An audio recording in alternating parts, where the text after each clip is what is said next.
Madam దాదాపు 9 నెలలు అవుతుంది. కూటమి ప్రభుత్వం అధికారంలోకి వచ్చిన తర్వాత ఏదైతే హామీలు ఇచ్చారో, నిదానంగా చేసుకుంటా వస్తాను. కొద్దిగా టైం ఇవ్వండని చంద్రబాబు గారు నాయుడు అడుగుతున్నారు. అలాగే చేస్తున్నారు గూడా. పెన్షన్ల విధానం గానియండి, లేకపోతే ఈ ఉచిత ఇసుకని గానియండి, లేదా గ్యాస్ సిలిండర్లని గాని, రేపు జూన్ నుంచి ఖచ్చితంగా తల్లికి వందనం ఇస్తామని లోకేష్ గారు ప్రకటించారు. దానికి నిధులు కూడా కేటాయించిన పరిస్థితి. ఇంత జరుగుతున్నా గూడా ఇంకా, ఇంకా, ఇంకా జగన్మోహన్ రెడ్డి గారో, లేకపోతే పేర్ని నానియో, అంబటి రాంబాబో, రోజా గారో బయటకొచ్చి ఎలా విమర్శించగలుగుతున్నారంటారు? కళ్ళ ముందు కనపడుతున్న వాస్తవాలు వాళ్ళకి తెలియట్లేదంటారు. వాళ్ళకి కళ్ళ ముందు కనపడే నిజాలు వాళ్ళకి కనిపించవు. వాళ్ళకి కనపడేదల్లా ఏంటయ్యా అనంటే వాళ్ళ జగన్మోహన్ రెడ్డి ఆయన చిరతలు వాయిస్తూ ఉంటారు, ఆయనకి ఈయన బజలు చేస్తూ ఉంటారు. వీళ్ళకి ఎందుకు కనపడట్లేదో నాకు అర్థం కావట్లా. అభివృద్ధి చేస్తున్నారు చంద్రబాబు నాయుడు గారు అని చెప్పి వీళ్ళు ఈర్షపడుతున్నారా, లేకపోతే గతంలో మాకు చాలా మంచి ఉమ్మడి రాజధాని ఉమ్మడి గవర్నమెంట్ని మా చేతికి ఇస్తే మేమే ముఖచెక్కలు చేసాము, మా వల్లే కాలేదు మేము ఇంత మంచి పరిపాలన చేయడము, ఇతను ఎలా చేస్తున్నాడు అనే ఇదిలో వీళ్ళు చేస్తున్నారో నాకు అర్థం కావట్లేదు. గతంలో మీరు ఏం చేశారో మీకు తెలీదా? మీరు ఎవరికైనా ఎన్ని హామీలు ఇచ్చారు? ఆ హామీలన్నీ మీరు నెరవేర్చారా? మీరు నెరవేర్చకపోగా ఇప్పుడు వచ్చిన ఈ 9 నెలల్లో చంద్రబాబు నాయుడు గారు, కూటమి ప్రభుత్వం, పవన్ కళ్యాణ్ గారు, లోకేష్ గారు ఎలా చేస్తున్నారో మీకు తెలీదా? వాళ్ళు ఎన్ని మంచి పనులు చేస్తున్నారు మీకు అర్థం కావట్లేదా? మీరు ఎప్పుడైనా ఇచ్చారా? ఇన్ని హామీలు మీరు ఇచ్చిన మీరు ఎప్పుడైనా అమలుపరిచారా? మీరు గతంలో 9 నెలల్లో మీరు అమలుపరిచిన రోజులు ఉన్నాయా? కానీ ఈరోజు కూటమి ప్రభుత్వం వచ్చిన తర్వాత చంద్రబాబు నాయుడు గారు 1 by 1 చేసుకుంటానే వస్తున్నాడు. మీరు ఎన్ని కంపెనీలు ఇక్కడి నుంచి పాలదోరేశారు, ఎన్ని కంపెనీలు ఇక్కడి నుంచి చేశారో ఆ కంపెనీలు ఒక్కొక్కదాన్ని చంద్రబాబు నాయుడు గారు తీసుకొస్తున్నారు. లోకేష్ గారు కూడా నేనున్నాను, ఎవరైతే నిరుద్యోగంగా ఉద్యోగాలు లేని వాళ్ళకి నేనున్నానని చెప్తున్నారు. ఇప్పుడు ఎన్ని ఉద్యోగాలు ఇచ్చారో మీకు తెలీదా? ఎంతమందికి ఉద్యోగాలు ఇచ్చారు? పేపర్లో కూడా వేస్తూనే ఉన్నారుగా, మీరు చూడలేదా? ఎందుకు ఇంకా మీరు చిరతలు వామిచ్చే భజన మీకు పోలేదు? గతంలో మీరు ఎందుకు బయటికి రాలేకపోయారు? ఇప్పుడు నేను అడుగుతున్నాను జగన్మోహన్ రెడ్డిని, మీరు గతంలో మీరు అధికారంలో ఉండగా మీరు బయటకు వచ్చే ప్రజలను ఎందుకు కలవలేకపోయారు? అప్పట్లో మీరు బయటికి ఎందుకు పరదాలను పెట్టుకొని బయటకు వచ్చారు? ఇప్పుడు వచ్చి మళ్ళీ ప్రజలను ఎందుకు మభ్య పెట్టాలని మీరు చూస్తున్నారు?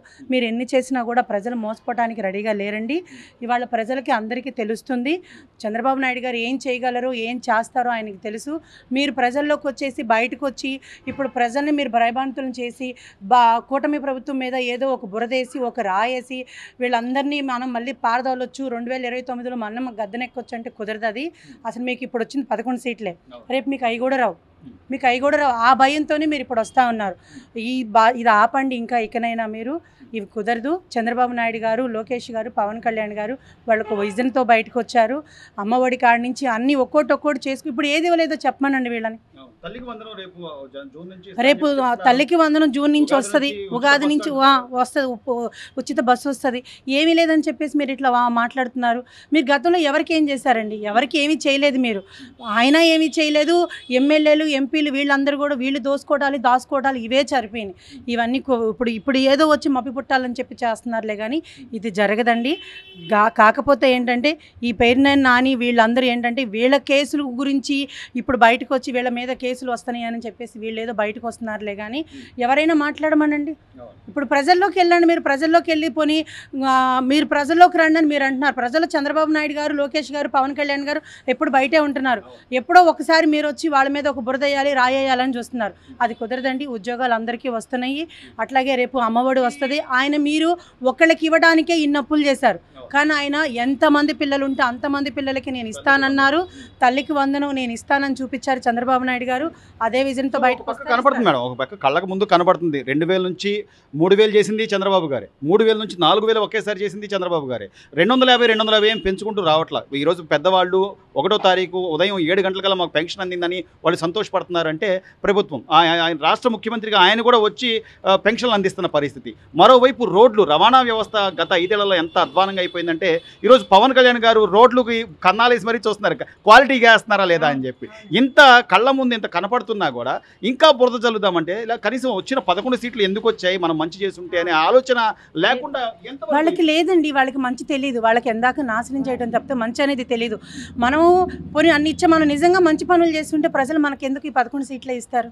మనకి ఎప్పుడైనా ఈ వాళ్ళ మీద అధికారంలో ఉన్న వాళ్ళ మీద కూటమి ప్రభుత్వం మీద ఏదో బురదయ్యాలని కాకుండా ప్రజల్లోకి వెళ్ళి మనం ఇన్నాళ్ళు దాచుకున్నాం కదా, దోసేసుకున్న డబ్బంతా వెనకాల పెట్టేసుకున్నాం కదా, అది కొంత బయటికి తీసి ప్రజల్లోకి వెళ్ళి ఎవరికైనా అన్యాయం జరిగిన వాళ్ళకి న్యాయం చేయండి, వాళ్ళకి ఇవ్వండి. అప్పుడు అట్లా రండి, ప్రజల్లోకి బురదయ్యాలి, కూటమి మీద బురదయ్యాలి, విమర్శించాలి, వాళ్ళని రోడ్డు మీదకి లాగాలని దానికి ఆలోచించే కన్నా పవన్ కళ్యాణ్ ఏం చేస్తున్నాడు, చంద్రబాబు నాయుడు గారు ఏం చేస్తున్నారు, లోకేష్ ఏం చేస్తున్నారు, ఇవి కాదు మీరు చేయాల్సింది. ప్రజలకు ఏం చేయాలి, మనం ఎంత మోసం చేస్తే ఈ ప్రజల్లోకి ఆ రోజు వచ్చాం. ఇవాళ 9 నెలల్లో మనం ఎన్ని అప్పులు చేశారో మీరు తెలిసి. ఇక్కడ ఒక కంపెనీ ఉందండి, మనం చంద్రబాబు నాయుడు గారు అసెంబ్లీకి వెళ్ళేటప్పటికి ఒక కంపెనీ లేదు. వాళ్ళు 9 నెలల్లో ఎన్ని కంపెనీలు వచ్చాయి, ఎంతమంది ఎలా వాళ్ళందరికీ వాళ్ళు వచ్చి చంద్రబాబు నాయుడు గారిని నమ్మి ముందుకు వస్తున్నారు, ఎంతమందికి ఉద్యోగాలు ఇచ్చారు. అన్ని కులాలని అశోక్ లైలాండ్ని తీసుకుందామండి, మనం అశోక్ లైలాండ్ని తీసుకున్నాం, గన్నవరం తీసుకున్నాం. మీరు గతంలో మీరు ఎప్పుడైనా మీరు చూసారు అది అలా అవుతుందని? కానీ వాళ్ళు ఎలా చేశారు? రోడ్లు చూస్తున్నారు, రోడ్లు ఎలా ఉన్నాయి, అంతకు ముందర ఎక్కడ చూసినా అలాగే ఉన్నాయి. ఇవాళ రోడ్లు ఎలా ఉన్నాయి? 9 నెలలు అంటే అధికారంలోకి వచ్చిన తర్వాత రోడ్లని కానీ లేకపోతే పరిశ్రమలు తీసుకొస్తామని కానీ చంద్రబాబు గారు ఏం చెప్తున్నారంటే నేను ఇచ్చిన హామీలు నెరవేరుస్తాను, కొద్దిగా సమయం ఇవ్వండి అని అడుగుతున్నారు. చంద్రబాబు గారు చెప్పిన మాట చెప్పినట్టు చేయగలుగుతాడు అంటారా? గ్యారంటీ చేస్తాడు ఆయన చేస్తాడు. రెండోది పవన్ కళ్యాణ్ కూడా అన్నమాట ప్రకారం రోడ్లు గీడ్లు మాత్రం నెంబర్ 1గా చేశారు. మెటీరియల్ రేట్లు మాత్రం అన్నీ తగ్గినాయి ఇప్పుడు మాత్రం చేసుకోవడానికి. ఇసుక, ఐరన్, సిమెంట్ మొత్తం మూడింటి తగ్గినాయి. నిర్మాణ రంగం అనేది ప్రధానం అన్న. ఎందుకంటే ఒక టాపిక్ పని కనుక జరిగితే సవ్యంగా దాని మీద కరెంట్ అని, ప్లంబర్స్ అని చాలా ఎన్నో మంది ఉపయోగపడుతుంది. మన గత 5 సంవత్సరాలు అయితే చాలా ఇబ్బంది పడ్డాం, పనులు లేక ఇటు రేట్లు పెంచేసి నానా అవస్థ పడ్డాం. ఇప్పుడు అన్నిటికీ రేట్లు ఇల్లు కట్టుకునే వాళ్ళకి మాత్రం నెంబర్ 1గా ఉంది ఇప్పుడు. కానీ ఏంటంటే కొంచెం జనాల దగ్గర డబ్బు లేక ఆగుతున్నారు, కానీ అన్ని సగం రేట్లు తగ్గింది. కానీ నేను చేసిన పరిపాలన బాగుంది, నేను బటన్ నొక్కేవాడిని, డబ్బులు వేసేవాడిని, నేను ప్రతి సంవత్సరం కూడా అని చెప్పి అంటున్నారు తప్ప నొక్కడం అంటే బటన్ నొక్కడం అవన్నీ కాదు. కానీ రేట్లు అప్పుడైతే బాగా విపరీతంగా ఉన్నాయి, కొంచెం ఇబ్బందిగానే ఉంది 5 సంవత్సరాలు. ఇప్పుడు పర్వాలేదు, కొంచెం చాలా పర్వాలేదు. ఇది మాత్రం ప్రజెంట్ అయితే రేట్లు తగ్గడం అయితే వాస్తవం. జగన్మోహన్ రెడ్డి ఏమంటారంటే 5 ఏళ్ళు ఆగండి, కళ్ళు మూసుకోండి, నేను వచ్చేస్తాను. నేను మన టాటా ఎస్కో 12,000 13,000 పెట్టుకోండి, ఇప్పుడు 2,000 రూపాయలు టాటా ఎస్కో. మెటీరియల్ రేట్లు అయితే బ్రహ్మాండంగా తగ్గించారు, నెంబర్ 1. ఆ విషయంలో మాత్రం నెంబర్ 1. రోడ్లు కూడా మంచి డెవలప్మెంట్ బాగా.